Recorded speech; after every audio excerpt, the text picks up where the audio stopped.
ಎರಡನೇ ಪ್ರಶ್ನೆಯನ್ನ ಗಮನಿಸಿ. -7 -9 -11 -13 ಸೋ ಆನ್.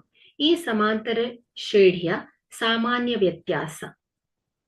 ಸೊ ಇಲ್ಲಿ ಸಮಾಂತರ ಶ್ರೇಣಿಯಲ್ಲಿ ಸಾಮಾನ್ಯ ವ್ಯತ್ಯಾಸ ಡಿ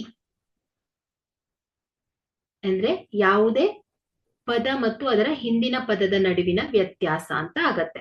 ಸೊ ಈ ಪದದಲ್ಲಿ ಈ ಕೊಟ್ಟಿರುವ ಸಮಾಂತರ ಶ್ರೇಣಿಯಲ್ಲಿ A1 -7 ಇದೆ, A2 -9, A3 -11, A4 -13.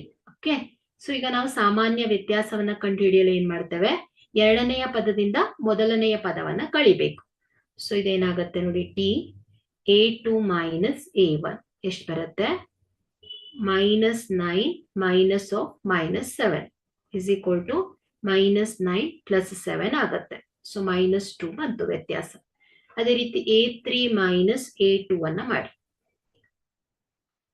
-11 -9 -11 + 9 ಎಷ್ಟು ಬರುತ್ತೆ, -2 ಬರುತ್ತೆ. ಸೊ ಇಲ್ಲಿ ಎಲ್ಲಾ ವ್ಯತ್ಯಾಸಗಳು ಏನಾಗುತ್ತೆ ಹೇಳಿ, ಸ್ಥಿರವಾಗಿರುತ್ತದೆ. ಸೊ ಹಾಗಾದ್ರಿಂದ ಇಲ್ಲಿ ಈ ಒಂದು ಸಮಾಂತರ ಶ್ರೇಣಿಯಲ್ಲಿ ಸಾಮಾನ್ಯ ವ್ಯತ್ಯಾಸ ಯಾವ್ದಾಗುತ್ತೆ, -2 ಆಗತ್ತೆ. ಸೊ ಹಾಗಾಗಿ ಬಿ ಇದಕ್ಕೆ ಸರಿಯಾದ ಆಯ್ಕೆ.